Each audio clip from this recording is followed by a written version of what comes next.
ദൈവതിരുനാമത്തിന് മഹത്വം ഉണ്ടാകട്ടെ. നിലവിളിക്കും കണ്ണുനീരിനും ദൈവസന്നിധിയിൽ പ്രത്യേക പരിഗണനയുണ്ട്. അതേസമയം തന്നെ ദൈവത്തിൻ്റെ മറുപടി വരുന്ന സമയത്തെക്കുറിച്ച് ഒരു ബോധ്യവും നമുക്കുണ്ടാകണം. അതായത് ദൈവം നമ്മുടെ കണ്ണുനീരിനും നമ്മുടെ നിലവിളിക്കും ഉത്തരം തരുന്ന സമയത്തെക്കുറിച്ചുള്ള ഒരു ബോധ്യം തിരുവചനാടിസ്ഥാനത്തിൽ നമുക്കുണ്ടാകണം. അതില്ലെങ്കിൽ ചില സമയങ്ങളിൽ നമ്മൾ പിറുപിറുക്കാൻ സാധ്യതയുണ്ട്. ദൈവത്തോട് ദൈവം മുമ്പാകെ നമ്മൾ വേദനപ്പെട്ടു പോകാൻ സാധ്യതയുണ്ട്. ദൈവത്തിങ്കലുള്ള നമ്മുടെ വിശ്വാസം കുറഞ്ഞു പോകാൻ സാധ്യതയുണ്ട്. അതോടൊപ്പം തന്നെ ചില ആത്മീകമായ തിരിച്ചറിവുകളും നമുക്ക് ആവശ്യമാണ്.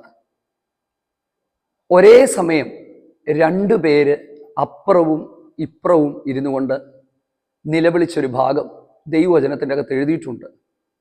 ആ ഭാഗം ധ്യാനിക്കുകയും വായിക്കുകയും ഒക്കെ ചെയ്തുകൊണ്ടിരിക്കുമ്പോൾ ചില ആത്മീക ചിന്തകൾ ജീവിതാനുഭവങ്ങളുമായിട്ട് ബന്ധപ്പെട്ട് എൻ്റെ ഹൃദയത്തിലേക്ക് ദൈവവചനത്തിൽ നിന്ന് ലഭിക്കുകയും അതൊരു മെസ്സേജ് ആക്കാനായിട്ടുള്ള ഒരു വലിയ പ്രേരണ ഹൃദയത്തിൽ ഉണ്ടാകുകയും ചെയ്തു. ഓരോ ദിവസങ്ങളിലും നിങ്ങളിലേക്ക് എത്തുന്ന ഓരോ മെസ്സേജുകളും യഥാർത്ഥമായി ദൈവം മുമ്പാകെ ഇരിക്കുമ്പോൾ ലഭിക്കുന്ന മെസ്സേജുകളാണ്. ആ സന്ദേശങ്ങൾ അനേകരുടെ ജീവിതത്തിൻ്റെ അകത്ത് വിടുതലായും അനുഗ്രഹമായും കർത്താവിനോട് കൂടുതൽ അടുക്കാൻ സഹായകരമായി തീരുന്നു എന്നറിയുന്നതിൽ ഒത്തിരി സന്തോഷമുണ്ട്. ഞാൻ പറഞ്ഞല്ലോ, കണ്ണുനീരിനും നിലവിളിക്കും ദൈവം മുമ്പാകെ പ്രത്യേക ഒരു പരിഗണനയുണ്ട്. പ്രത്യേകിച്ച് ഒരു കുടുംബത്തിലെ ഒരു ഗൃഹനാഥനോ അല്ലെങ്കിൽ ഒരു അപ്പനോ ഒരമ്മയോ കരഞ്ഞു പ്രാർത്ഥിച്ചാൽ അതിനൊരു പരിഗണനയുണ്ട്, പ്രത്യേക പരിഗണനയുണ്ട്. കാരണം കുറേ വർഷങ്ങളായി ആത്മീക ശുശ്രൂഷകൾ ചെയ്യുകയും അനേകർക്ക് വേണ്ടി പ്രാർത്ഥിക്കുകയും അനേകരുടെ ജീവിതത്തിലെ ഓരോ കാര്യങ്ങളെ വിലയിരുത്തുകയും ചെയ്തതിൽ നിന്ന് എനിക്ക് മനസ്സിലായ ഒരു കാര്യം, മാതാപിതാക്കൾക്ക് വേദപുസ്തകത്തിൽ പ്രത്യേക സ്ഥാനമുണ്ട്, അല്ലെങ്കിൽ ദൈവം ഒരു പ്രത്യേക പരിഗണന നൽകുന്നുണ്ട്. അനുഗ്രഹവും ശാപവും അങ്ങനെ തന്നെയാണ് കൈമാറ്റം ചെയ്യപ്പെടുന്നത്. യാക്കോബ് എന്ന് പറയുന്ന വ്യക്തി എൻ്റെ പക്ഷത്തുള്ള ആരുടെയെങ്കിലും കയ്യിൽ ഗൃഹബിംബമുണ്ടെങ്കിൽ മരിക്കണമെന്ന് പറഞ്ഞു. റാഹേലിൻ്റെ കൈവശമായിരുന്നു ആ ഗൃഹബിംബം ഉണ്ടായിരുന്നത്. പിന്നീട് നമ്മൾ കാണുന്നത് റാഹേല് മരണപ്പെട്ടു പോയി. എന്താണെന്ന് എപ്പോഴെങ്കിലും ചിന്തിച്ചിട്ടുണ്ടോ? അപ്പം അതാണ് ഞാൻ പറഞ്ഞത്, ഒരു കുടുംബത്തിൻ്റെ അകത്തെ ഗൃഹനാഥൻ, അമ്മമാർ, അവർക്കൊക്കെ ദൈവവചനത്തിൻ്റെ അകത്ത് പ്രത്യേക സ്ഥാനമാണ് ഉള്ളത്. അതുകൊണ്ട് അവർ പറയുന്ന വാക്കുകൾ, അവരുടെ ആത്മീക നിലവാരം, അവരുടെ ആ ഒരു കാഴ്ചപ്പാടുകൾ, ഇതിനൊക്കെ പ്രത്യേക പ്രാധാന്യം വചനത്തിൻ്റെ അകത്തുണ്ട്. തിമോഥെയോസിനോട് പറയുകയാണ്, നിന്നിലുള്ള വിശ്വാസം, നിർവ്യാജ വിശ്വാസം നിന്റെ അമ്മയിലും നിന്റെ വലിയമ്മയിലും ഉണ്ടായിരുന്നെന്നാണ്. അങ്ങനെയാണല്ലോ എഴുതിയിരിക്കുന്നത്. അപ്പൊ തിമോഥെയോസിന് കിട്ടിയ ആ ഒരു വിശ്വാസം പാരമ്പര്യമായി കൈമാറി വന്നൊരു വിശ്വാസമാണ്. ഞാൻ പാരമ്പര്യത്തിന് മഹത്വം കൊടുക്കുകയല്ല, ആത്മീക അനുഭവങ്ങളുമായിട്ട് ചേർത്ത് വെച്ച് ഞാൻ അങ്ങ് പറഞ്ഞു എന്ന് മാത്രമേ ഉള്ളൂ. ധാരാളം മാതാപിതാക്കന്മാർ കണ്ണുനീരോടെ പ്രാർത്ഥിക്കുന്ന വിഷയങ്ങൾ ഈ ദിവസങ്ങളിൽ പ്രാർത്ഥനയ്ക്ക് വേണ്ടി വരുന്നുണ്ട്. പലതിനും ദൈവം മറുപടി നൽകുന്നുണ്ട്. ഞങ്ങളുടെ ഇവിടെ ചർച്ചിലാണെങ്കിൽ പോലും കണ്ണുനീരൊഴുക്കി പ്രാർത്ഥിച്ച പല വിഷയങ്ങൾക്കും കർത്താവ് മറുപടി തന്നുകൊണ്ടിരിക്കുകയാണ്. അപ്പം ഈ പറഞ്ഞ വേദഭാഗത്തിലേക്ക് നമുക്ക് വരാം. കഴിഞ്ഞ ദിവസങ്ങളിൽ ഞാൻ ദൈവത്തിന് കീഴടങ്ങണം എന്നുള്ളതുമായിട്ട് ബന്ധപ്പെട്ട് 6 കാര്യങ്ങൾ ഞാൻ പറഞ്ഞിട്ടുണ്ടായിരുന്നു. ദൈവത്തിന് നിർബന്ധമുള്ള 6 കീഴടങ്ങലുകൾ പത്രോസിന്റെ ലേഖനത്തിൽ നിന്ന് നമ്മൾ ചിന്തിക്കുകയുണ്ടായല്ലോ. അപ്പം അതിൽ ഞാനൊരു സംഭവം പഴയ നിയമത്തിൽ നിന്ന് ഉദ്ധരിച്ചു പറഞ്ഞു. ഹാഗാരിൻ്റെയും ഇസ്മായേലിൻ്റെയും ജീവിതത്തിൽ സംഭവിച്ചൊരു കാര്യം. അതൊരു മെസ്സേജിൻ്റെ അകത്ത് ഇങ്ങനെ തൊട്ടുവിട്ടു പോയതേ ഉള്ളൂ. പക്ഷെ അതിൻ്റെ അകത്ത് ധാരാളം ആത്മീക ചിന്തകൾ അതിൻ്റെ അകത്തുണ്ട്. ഒന്ന്, ഈ ഉറവ തുറന്നതായിട്ടല്ല അവിടെ കാണുന്നത്, ഉറവയുണ്ടായിരുന്നു എന്നാണ്. കാരണം ഹാഗാരിന്റെ കണ്ണ് തുറന്നപ്പോൾ അവൾ ഉറവ കണ്ടു എന്നാണ്. പലരും പ്രസംഗിക്കുന്നത് വെള്ളം പുറപ്പെട്ടു, ഉറവയിൽ നിന്ന് കുടിച്ചു എന്നൊക്കെയാണ്. പക്ഷെ ഉറവ ഉണ്ടായിരുന്നു. അതിൽ കുറച്ച് ആത്മീക ചിന്തകൾ അതിൻ്റെ അകത്തുണ്ട്. ബാലൻ ഇരുന്നിടത്തു നിന്ന് നിലവിളി കേട്ടു എന്ന് എഴുതിയിട്ടുണ്ട്. ബാലൻ ഇരുന്നിടത്തു നിന്ന് നിലവിളി കേട്ടു, യഹോവയുടെ ദൂതൻ അവിടെ ഇറങ്ങി വന്നു എന്ന് നമ്മൾ കാണുന്നുണ്ട്. അപ്പം ഇരുന്നിടത്തു നിന്ന് ഉയർന്നൊരു നിലവിളി. അപ്പൊ എന്തുകൊണ്ടാണ് ബാലന്റെ നിലവിളി ദൈവം കേട്ടത്? അമ്മയും കരയുന്നു, കുഞ്ഞും കരയുന്നു, ഇല്ലേ? അമ്പിൻപാട് ദൂരം, ഒരു ബോ ഷോട്ട് ഡിസ്റ്റൻസ് ആണ് എന്ന് പറഞ്ഞാൽ ഒരമ്പ് ചെയ്താൽ എത്ര ദൂരം പോകുമോ അത്രയും ദൂരം മാറി കുഞ്ഞിന്റെ മരണം കാണാൻ കഴിയാതെ അമ്മ മാറിയിരുന്ന് കരയുകയാണ്. പക്ഷെ അമ്മയുടെ കണ്ണുനീരിനെ ദൈവം ഓർത്തില്ലേ? മോന്റെ കണ്ണുനീരിനെ ഓർത്തുള്ളൂ. അപ്പം അതിൻ്റെ അകത്തൊക്കെ ധാരാളം ആത്മീക ചിന്തകൾ നമുക്ക് ദൈവത്തിൻ്റെ വചനത്തിൽ നിന്ന് നമുക്ക് ലഭിക്കും. അത് നമ്മുടെ നിത്യജീവിതവുമായിട്ട് നമുക്കൊന്ന് ചേർത്ത് വെച്ച് മനസ്സിലാക്കുമ്പോൾ ഇന്നും ദൈവം നമ്മുടെ കണ്ണ് തുറന്നാൽ പുതിയ ഉറവകളല്ല, നാം അറിയാത്ത അല്ലെങ്കിൽ നാം ശ്രദ്ധിക്കപ്പെടാത്ത മേഖലകളിൽ നിന്നുള്ള ചില ദൈവിക പരിപാലനങ്ങൾ നമുക്ക് അനുഭവിക്കുവാനായിട്ട് കഴിയും. അത് അനുഭവിച്ചുകൊണ്ട് തന്നെയാണ് പ്രസംഗിക്കുന്നത്. ദൈവത്തിന് സ്തോത്രം. അപ്പൊ ഞാൻ പറഞ്ഞല്ലോ, കണ്ണുനീരിനെ വില മതിക്കുന്ന ഒരു ദൈവമുണ്ട്, നിലവിളിക്ക് വില മതിക്കുന്ന ഒരു ദൈവമുണ്ട്. പക്ഷെ ദൈവത്തിന്റെ ടൈമിങ്ങിനെ കുറിച്ച്, ദൈവത്തിന്റെ സമയത്തെക്കുറിച്ച് നമ്മളൊന്ന് ബോധവാന്മാരാകുന്നത് നല്ലതാണ്. കഴിഞ്ഞ ദിവസങ്ങളിലൊക്കെ ഞാൻ പറഞ്ഞതുപോലെ നമ്മളെല്ലാം ധൃതിക്കാരാണ്, വേഗതയുടെ ആളുകളാണ്, അല്ലേ? പെട്ടെന്ന് കാര്യം സാധിക്കാനായിട്ട് എന്താ പറയുന്നത്, അതിവേഗം ഓടുന്നവരാണ്. പക്ഷെ കർത്താവ് ഒന്നും പെട്ടെന്ന് ചെയ്യത്തില്ല. അവിടുന്ന് അനുഗ്രഹിച്ചാലും ദൈവിക ന്യായവിധി വന്നാലും അതിനൊരു സമയമുണ്ട്. പെട്ടെന്ന് തരാമെന്ന് പറഞ്ഞ ഒരാളുണ്ട്. ആരാണെന്നറിയാമോ? നീ എൻ്റെ മുമ്പിൽ ഒന്ന് വീണ് നമസ്കരിച്ചാൽ ഈ കാണുന്നതെല്ലാം ഞാൻ നിനക്ക് തരാമെന്ന് പറഞ്ഞു. ഒന്ന് നമസ്കരിച്ചാൽ മാത്രം മതി. അപ്പം ഇങ്ങനെയൊക്കെയുള്ള കാര്യങ്ങളാണ് നമ്മൾ ദൈവവചനത്തിൻ്റെ അകത്തു നിന്ന് കാണുന്നത്. ഈ കണ്ണുനീരിന് വില ദൈവം നൽകുമ്പോൾ എന്ന് പറയുന്ന ആ ഒരു കാര്യത്തിൻ്റെ അകത്ത് നിന്ന് നമുക്ക് ഒന്ന് മുൻപോട്ട് പോകാം.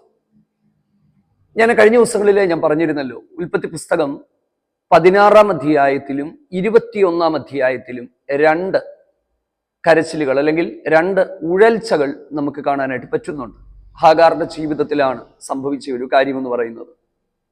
അപ്പം സത്യത്തിൽ ഹാഗാർ ആരായിരുന്നു? ഹാഗാർ ഒരു മിസ്രൈമ്യ സ്ത്രീ ആയിരുന്നു. അബ്രഹാമിന്റെ വീട്ടിലേക്ക് എത്തപ്പെട്ട ഒരാളായിരുന്നു. ശരിക്കും ദൈവ ഹിതപ്രകാരമാണോ അത് സംഭവിച്ചതെന്ന് പോലും നമുക്കറിയില്ല. കാരണം മിസ്രൈമിൽ നിന്ന് കിട്ടിയ ഒരു ഗിഫ്റ്റ് ആയിരുന്നു ഈ ഹാഗാർ. പിന്നീട് ഇത് കുടുംബത്തിന് തന്നെ ഒരു വേദനയായി മാറി. എങ്കിലും ദൈവം അവളെയും പരിഗണിക്കുന്നുണ്ട് എന്നുള്ളതാണ് ഏറ്റവും പ്രധാനപ്പെട്ട ഒരു കാര്യം. അങ്ങനെയെങ്കിൽ അവിടുത്തെ മക്കളായി അവിടുത്തെ പാദപീഠത്തിൽ ഇരുന്നു കൊണ്ട് യാത്ര ചെയ്തു പോകുന്ന എന്നെയും നിങ്ങളെയും ഒക്കെ ദൈവം പരിഗണിക്കാതിരിക്കുമോ? ഇരിക്കില്ല. അപ്പം ഈ ഒരു ഹാഗാറിനെ കുറിച്ച് നമ്മൾ ഒന്ന് കാണുന്നത് 16-ാം അധ്യായത്തിലാണല്ലോ. സാറായി കാഠിന്യം പ്രവർത്തിച്ചപ്പോൾ ഹാഗാര് വീട് വിട്ടിറങ്ങേണ്ടതായിട്ട് വന്നു. അങ്ങനെ അവൾ ആ മരുഭൂമിയിൽ ഒരു നീരുറവിന്റെ വഴിയിൽ അവൾ യാത്ര ചെയ്തു പോകുമ്പോഴാണ് യഹോവയുടെ ദൂതൻ അവളെ അവിടെ കാണുന്നത്. വേദപുസ്തകത്തിൽ പല സ്ഥലങ്ങളിലും തൻ്റെ ഭക്തന്മാരെ സഹായിക്കുവാനായി ദൈവദൂതന്മാർ ഇറങ്ങി വരുന്നത് നമുക്ക് കാണാനായിട്ട് കഴിയുന്നുണ്ട്. അപ്പം ആ ഒരു സ്ഥലത്ത് ഹാഗാരിനോട് പ്രത്യക്ഷപ്പെട്ടതിന് ശേഷം അല്ലെങ്കിൽ അരുളപ്പാട് പറയുകയാണ്, നീ പോയി നിന്റെ യജമാനത്തിക്ക് കീഴടങ്ങിയിരിക്കുക. അവിടെ വിളിക്കുന്ന, അവിടെ ഹാഗാരിനെ അഭിസംബോധന ചെയ്യുന്ന പദം തന്നെ സാറായിയുടെ ദാസിയായ ഹാഗാരി എന്നാണ്. എൻ്റെ മനസ്സിലേക്ക് ഓർമ്മ വന്നതുകൊണ്ട് ഞാൻ ആ ഭാഗം ഒന്ന് നിങ്ങളിലേക്ക് ഒന്ന് കൊണ്ടുവരുവാനായിട്ട് ആഗ്രഹിക്കുകയാണ്. അവിടെ എഴുതിയിരിക്കുന്നത് ഇങ്ങനെയാണ്: സാറായിയുടെ ദാസിയായ ഹാഗാരി. അബ്രഹാമിന്റെ ദാസിയായ ഹാഗാരി എന്ന് വിളിക്കുന്നതിന് പകരം സാറായിയുടെ ദാസിയായ ഹാഗാരി എന്ന് വിളിക്കാനുള്ള കാരണം എന്താ? ശരിക്കും പറഞ്ഞാൽ ഇവൾക്ക് ഒരു തിരിച്ചറിവ് ഉണ്ടാകേണ്ടതായിട്ടുണ്ട്. നീ സാറായിയുടെ ദാസിയാണ്, നീ വീട് വിട്ട് ഇറങ്ങാനുള്ള സമയം ആയിട്ടില്ല. അതാണ് ഞാൻ പറഞ്ഞത്, ദൈവത്തിന് എല്ലാത്തിനും ദൈവത്തിൻ്റെതായ ഒരു സമയമുണ്ട്. അപ്പം ഉദരത്തിൽ കിടക്കുന്ന കുഞ്ഞിനെ കുറിച്ചൊക്കെയുള്ള ചില വാഗ്ദത്തങ്ങൾ അവിടെ കൊടുക്കുകയാണ്. നീ ഒരു ആൺകുട്ടിയെ പ്രസവിക്കും, അവന് ഇന്ന പേരിടണം എന്നുള്ള കാര്യങ്ങളെല്ലാം കൊടുക്കുകയാണ്. അപ്പം ശരിക്കും പറഞ്ഞാൽ 21-ാം അധ്യായത്തിൽ ഞാൻ ഈ പറയുന്ന കാര്യങ്ങൾ വളരെ ശ്രദ്ധിച്ച് ഇനിയൊന്ന് കേൾക്കുക. ബാലൻ ഇരിക്കുന്ന ഇടത്ത് നിന്ന് ബാലന്റെ നിലവിളി ദൈവം കേട്ടു എന്ന് പറഞ്ഞതിൻ്റെ പിന്നിലെ ഒരാത്മീക അർത്ഥം ഞാൻ മനസ്സിലാക്കിയത്, ഇതിനും 10-16 വർഷങ്ങൾക്ക് മുമ്പ് മരുഭൂമിയിൽ വെച്ച് അവൻ ഉദരത്തിലായിരിക്കുമ്പോൾ അവൻ്റെ അമ്മയോട് ദൈവം പറഞ്ഞ ചില വാഗ്ദത്തങ്ങൾ ഉണ്ടായിരുന്നു. ഞാൻ പറഞ്ഞത് മനസ്സിലായോ? എല്ലാ കുഞ്ഞുങ്ങളുടെയും കണ്ണുനീര് കേൾക്കുമോ, അല്ലെങ്കിൽ ഈ ഒരു നിലയിൽ അതിനുള്ള മറുപടി ഉണ്ടാകുമോ എന്നൊന്നും എനിക്കറിയില്ല. പക്ഷെ ഇവിടെ മരുഭൂമിയിൽ ഇരുന്നു കൊണ്ട് നിലവിളിച്ച ഒരു കുഞ്ഞിന്റെ കണ്ണുനീര് ദൈവം കേട്ടതിന്റെ കാരണം, അതിനും വർഷങ്ങൾക്ക് മുമ്പ് അവൻ്റെ അമ്മ കേട്ട ഒരു ദൈവ ശബ്ദമുണ്ടായിരുന്നു. ദൈവത്തിന് സ്തോത്രം. പ്രിയപ്പെട്ടവരെ, ദൈവസന്നിധിയിൽ മുമ്പോട്ട് പോകുന്ന ഒരു ദൈവ പൈതലിനോട് കാലങ്ങളിൽ ദൈവം പറയുന്ന ചില വാഗ്ദത്തങ്ങളുണ്ട്. തൻ്റെ ദാസന്മാരിലൂടെ ദൈവം അറിയിക്കുന്ന ചില അരുളപ്പാടുകളുണ്ട്. ഞങ്ങളുടെ ജീവിതത്തിൻ്റെ അനുഭവങ്ങളിൽ ഉണ്ടായ ഒരു കാര്യം ഞാൻ പറയട്ടെ. ഞങ്ങൾ കർത്താവിൻ്റെ വേല ചെയ്തുകൊണ്ട് ഒന്നാമത്തെ കുഞ്ഞായി, 2 കുഞ്ഞുങ്ങളാണ്. മൂത്തത് മകനാണ്, ഇളയത് മകളാണ്. ഒന്നാമത്തെ കുഞ്ഞായി കഷ്ടതയിലും ഞെരുക്കത്തിലുമൊക്കെ ഇങ്ങനെ കർത്താവിൻ്റെ വേല ചെയ്തുകൊണ്ടിരുന്ന സമയങ്ങളിൽ ചർച്ചയിൽ ഇങ്ങനെ ഉപവാസ പ്രാർത്ഥനകൾ വെക്കും. ദൈവദാസന്മാർ വരും, അവർ ശുശ്രൂഷിക്കും. അവർ ശുശ്രൂഷിച്ചതിന് ശേഷം ഞങ്ങളുടെ വീട്ടിൽ ഞങ്ങൾ അവർക്ക് ഭക്ഷണം കൊടുക്കും, അവർ പ്രാർത്ഥിക്കും. ദൈവം എന്തെങ്കിലുമൊക്കെ ആലോചന തന്നിട്ടുണ്ടെങ്കിൽ അവർ പറയും, എന്നിട്ട് അവർ പോകും. ഒരിക്കലും ഒരു ദൈവദാസൻ അദ്ദേഹം ഭക്ഷണമെല്ലാം കഴിച്ച് പ്രാർത്ഥിച്ചും കഴിഞ്ഞ് ഇറങ്ങാൻ നേരത്ത് അദ്ദേഹം ഒരു ആത്മീക വെളിപ്പാട് ഞങ്ങളോട് പറഞ്ഞു. നിങ്ങളുടെ 2 പേരുടെയും ഇടയിൽ ഒരു പെൺകുഞ്ഞിരിക്കുന്നത് ഞാൻ കാണുന്നു. അന്ന് ഞങ്ങൾക്ക് മോളില്ല, മോൻ മാത്രമേ ഉള്ളൂ. ഞങ്ങൾ പറഞ്ഞു, ദൈവദാസനെ, ഞങ്ങൾക്കൊരു ആൺകുഞ്ഞാണുള്ളത്. പറഞ്ഞല്ല, ദൈവാത്മാവിനെ കാണിക്കുന്നു, നിങ്ങളുടെ ഇടയിൽ ഒരു മോളിരിക്കുന്നു. അക്ഷരാർത്ഥത്തിൽ പറഞ്ഞതുപോലെ തന്നെ സംഭവിച്ചു. 2ാമത് ഞങ്ങൾക്കുണ്ടായത് ഒരു മോളാണ്. അപ്പൊ ഞാൻ പറഞ്ഞതിൻ്റെ അർത്ഥം, ദൈവം ചില കാര്യങ്ങൾക്കകത്ത് നമുക്ക് കൺഫർമേഷൻ തരുമ്പോൾ, ദൈവം ഒരു വാഗ്ദത്തം തരുമ്പോൾ, ആ വാഗ്ദത്തം നമുക്ക് തരുന്ന വലിയൊരു ഉറപ്പുണ്ട്. ശരിക്കും പറഞ്ഞാൽ അമ്മ അന്ന് കേട്ട ദൈവശബ്ദമാണ് മരണത്തിന്റെ മുഖത്ത് നിന്ന് ഈ കുഞ്ഞിനെ രക്ഷിച്ചത്. എൻ്റെ പ്രിയപ്പെട്ടവരെ, സ്നേഹത്തോടെ ഞാൻ പറയാം, കണ്ണുനീരോടെ ദൈവസന്നിധിയിൽ നിലവിളിക്കുമ്പോൾ, ലക്ഷ്യമില്ലാതെ മുമ്പോട്ട് പോകുന്നു എന്ന് തോന്നുമ്പോൾ കേൾക്കുന്ന ദൈവശബ്ദം, ദൈവത്തിൻ്റെ വചനം, അത് കാലങ്ങൾ കഴിഞ്ഞാലും വർഷങ്ങൾ കഴിഞ്ഞാലും അതിൻ്റെ പൂർത്തീകരണത്തിലേക്ക് അതേ കൊണ്ടെത്തിക്കും എന്നുള്ള ഒരു കാര്യം നമ്മൾ മറന്നു പോകരുത്. പിന്നീടുള്ള ഒരു 10, 16, 17 വർഷങ്ങൾ നമ്മൾ കാണുന്നത് എന്താണ്? അബ്രഹാമിൻ്റെ വീട്ടിൽ ഒതുങ്ങിപ്പോയ ഒരു ഹാഗാരിനെയാണ്. അവളെക്കുറിച്ച് ഒന്നും കാണുന്നില്ല. സാറായി കാഠിന്യം നിർത്തിക്കാണില്ല, തുടർന്ന് കാണും. ചില കാഠിന്യത്തിനും ദൈവത്തിന്റെ സമയമുണ്ട്. ഞാൻ പറഞ്ഞിരുന്നത് എന്താണ്? ആ സമയത്ത് ഹാഗാരിനെ മരുഭൂമിയിലേക്ക് ദൈവം വിടാതിരുന്നത്. ദൈവം ചില സമയങ്ങളിൽ ചില കാര്യങ്ങൾ നമ്മുടെ ജീവിതത്തിന്റെ അകത്ത് അനുവദിക്കാത്തതിന്റെ കാര്യം, ആ സാഹചര്യങ്ങളിൽ പിടിച്ചു നിൽക്കുവാനുള്ള കെൽപ്പ് നമുക്കില്ലാത്തത് കൊണ്ടാണ്. ഉദാഹരണത്തിന്, ഞാൻ ദൈവകൃപയിൽ നിന്ന് വീണു പോകും എന്ന് ദൈവം കാണുന്ന സാധ്യതയുള്ള ഒരു സ്ഥലത്തേക്ക് ഒരിക്കലും ദൈവം അയക്കാറില്ല. അല്ലെങ്കിൽ അതിനുള്ള സാഹചര്യങ്ങളെ പോലും ദൈവം ഒഴിവാക്കുന്നത് നമുക്ക് മനസ്സിലാക്കാനായിട്ട് പറ്റും. കാരണം പോയി കീഴടങ്ങിയിരിക്കുക എന്ന് പറഞ്ഞാൽ എനിക്ക് മനസ്സിലായി, കൊച്ചു കുഞ്ഞുമായി ഹാഗാർ എന്ന് പറയുന്ന, അല്ലെങ്കിൽ ഈ ഒരു സ്ത്രീ, ഈ കഴിവില്ലാത്ത, സഹായിക്കാൻ ആരുമില്ലാത്ത ഈ ഒരു സ്ത്രീ വീട് വിട്ടിറങ്ങിയാൽ അവൾ ആ മരുഭൂമിയിൽ മരിച്ചു വീഴും എന്ന് മനസ്സിലാക്കിയ ദൈവം അവൾ മുമ്പോട്ട് പോകാനായിട്ട് അനുവദിക്കുന്നില്ലെന്നുള്ളതാണ്. അപ്പൊ പല കാര്യങ്ങളിലും ദൈവത്തിന്റെ ഹിതം നമ്മുടെ ജീവിതത്തിന്റെ അകത്ത് നമ്മൾ മനസ്സിലാക്കുന്നില്ല. ചില കാര്യങ്ങളെ പ്രാർത്ഥിച്ചിട്ടും മറുപടിയില്ലാതെ ഇരിക്കുമ്പോൾ എന്തുകൊണ്ടാണത് എന്ന് നമ്മൾ ഒന്ന് മനസ്സിലാക്കുക. ചില കാര്യങ്ങളെ ദൈവം അനുവദിച്ചു തരാത്തതിന്റെ കാരണം നമ്മൾ ചിലപ്പോൾ വിശ്വാസത്തിൽ പോലും കാണത്തില്ല. നമ്മൾ ആ സാഹചര്യത്തിന്റെ അകത്ത് നമ്മൾക്ക് പിടിച്ചു നിൽക്കാനുള്ള കെൽപ്പില്ല, കരുത്തില്ല, അല്ലെങ്കിൽ ആ ഒരു കാര്യത്തെ മനസ്സിലാക്കിയിട്ടാണ് ഉടയ തമ്പുരാൻ പല സമയങ്ങളിലും പല കാര്യങ്ങളും അനുവദിച്ചു നൽകാത്തത്.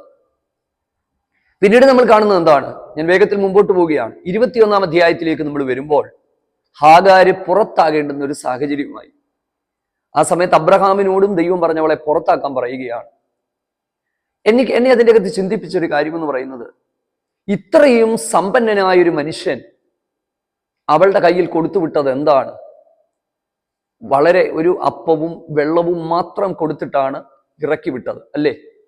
ഞാൻ പറയട്ടെ, എത്ര വർഷം ഒരു വീട്ടിൽ ഒന്നുമല്ലേ അദ്ദേഹത്തിന്റെ ഭാര്യയായി, അല്ലെ അദ്ദേഹത്തിന്റെ ദാസിയായി നിന്നതല്ലേ, കുഞ്ഞദ്ദേഹത്തിൻ്റെതല്ലേ? പക്ഷെ യാതൊരു പരിഗണനയും കൊടുക്കാതെ എന്താ പറയുന്നത്? വാതിലടച്ച് പുറത്താക്കിയിട്ടും ലേശം പരിഭവമില്ലാതെ ഇറങ്ങിത്തിരിച്ച ആ മരുഭൂമിയിൽ ഉഴലുന്ന ഒരു സ്ത്രീയെ ഞാൻ നിങ്ങളുടെ മുമ്പിലേക്ക് കൊണ്ടുവരികയാണ്. ലോകത്തിന്റെ സമ്പന്നന്മാരും കരുതാമെന്നും സഹായിക്കാമെന്നും ഒക്കെ പറഞ്ഞവരും ആമേൻ കരുതാതെയും സഹായിക്കാതെയും ഒക്കെ ഇരിക്കുമ്പോൾ വിളിച്ച ദൈവം വിശ്വസ്തനാണ്, ഇല്ലേ? നമ്മൾ പല സമയങ്ങളിലും നമുക്കുണ്ടാകേണ്ടുന്ന ചില തിരിച്ചറിവുകളാണ്. പല സമയങ്ങളിലും നമ്മൾ പ്രതീക്ഷയോടെ നോക്കിയിരിക്കുന്ന ചില മുഖങ്ങൾ കറക്കുമ്പോൾ, വാതിലുകൾ അടയപ്പെടുമ്പോൾ അവരോടൊക്കെ പരിഭവമുണ്ടെങ്കിലും പിണങ്ങാതെ, എതിര് പറയാതെ, പിറുപിറുക്കാതെ ദൈവം മുമ്പാകെ കരയാനും ദൈവം മുമ്പാകെ പ്രാർത്ഥിക്കാനും തയ്യാറായാൽ അതിൻ്റെ അകത്തൊരു മറുപടി നിശ്ചയമായിട്ടും ഉണ്ടാകും. പിന്നീട് നമ്മൾ എന്താണ് കാണുന്നത്?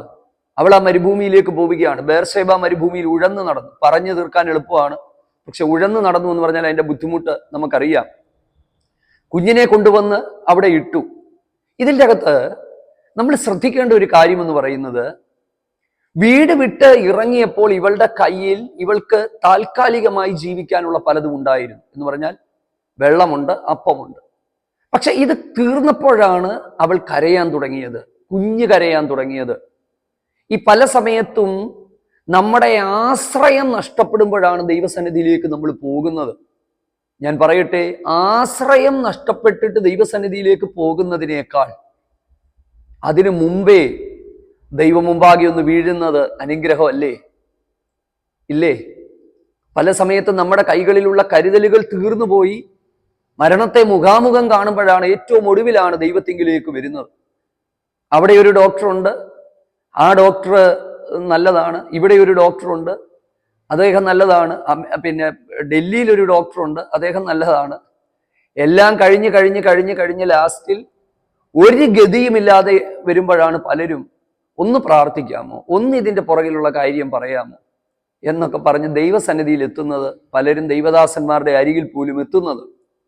ഞാൻ പറയാം, കാര്യസാധ്യത്തിനായി മാത്രം ദൈവത്തിങ്കലേക്ക് പോകാതെ നമ്മെയാണ് ദൈവത്തിന് ആവശ്യം.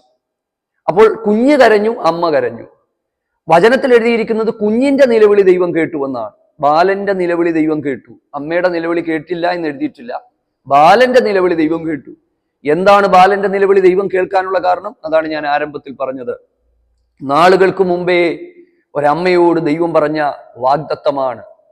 ഉദരത്തിലായിരിക്കുമ്പോൾ, എനിക്കൊന്നൊരു 17 വർഷത്തിനെങ്കിലും പിൻപിലായിരിക്കാം ആ സംഭവം നടക്കുന്നത്. അത് തെളിയിക്കാൻ എനിക്ക് സമയമില്ല. ഞാൻ പറയാം, ദൈവം പറഞ്ഞ വാഗ്ദത്തങ്ങളെ മുറുകെ പിടിക്കുമ്പോൾ, അല്ലെങ്കിൽ പറഞ്ഞ വാഗ്ദത്തത്തെ നിവർത്തിക്കുന്നവനായ ഒരു ദൈവമുണ്ട്.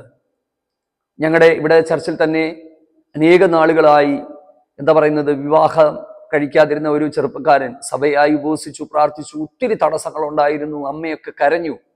പക്ഷെ നിങ്ങൾക്കറിയാമോ, പറഞ്ഞ ദൈവം വാക്ക് നിവർത്തിച്ചു. അടുത്ത ദിവസങ്ങളിൽ അദ്ദേഹത്തിന്റെ വിവാഹമാണ്. അനുഗ്രഹിക്കപ്പെട്ടൊരു അനുഭവം ദൈവം തനിക്ക് വേണ്ടി ഒരുക്കി. അപ്പൊ ഞാൻ പറഞ്ഞത്, കണ്ണുനീരിനും നിലവിളിക്കുമൊക്കെ മറുപടി തരുന്നൊരു ദൈവമുണ്ട്. കണ്ണു തുറന്നു, ഉറവ ഉണ്ടായെന്നല്ല, ഉറവ കണ്ടെന്നാണ്. ചിലത് അവിടൊക്കെ തന്നെ ഉണ്ടെന്നേ. ദൈവം കണ്ണു തുറന്നാലേ ചിലത് കാണാൻ പറ്റത്തുള്ളൂ എന്നാണ്. അത് മാത്രമല്ല, ഈ ഇസ്മായേലിൽ നിന്ന് 12 പ്രഭുക്കന്മാർ ഉണ്ടായി. അവർ മരുഭൂമിയിലൊക്കെ വില്ലാളികളായി മാറി.